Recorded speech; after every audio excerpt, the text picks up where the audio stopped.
Vintor, babay natin na isang kata Farmers Day kaspaset tiya pan nakabigbigda, iti kontribusyon da iti komunidad.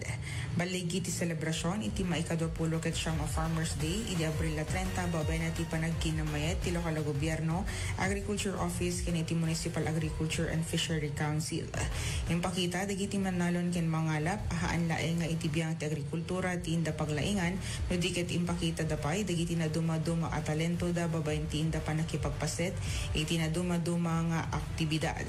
Na-awardan, dagiti outstanding corn farmer, outstanding rice farmer, outstanding HVCC farmer, outstanding young farmer, outstanding fisher folk, outstanding livestock raiser, outstanding tobacco farmer, outstanding organic practitioner, outstanding DAHW, outstanding co-op, outstanding association, ken malaksi direta ket adapay ti pasalip iti best dress booth, ken na dance competition pakairamanan iti daddo babae. Naragsak dagiti so amin ang nakipagpartisipar ta malaksi diti pamadayaw ken recognition ket adapay ti cash prize ang naiyawat kadakwada. Pinagyamanan met iti sibubo kay la gobyerno iti Vintar dito balegi a selebrasyon ganam na mainday tigtultuloy a suporta ay mapaay kidigiti mangalap ken manalon. Kadwa iti 99.5 as ng lawag, Idol John Agustin, Tatak, RMN.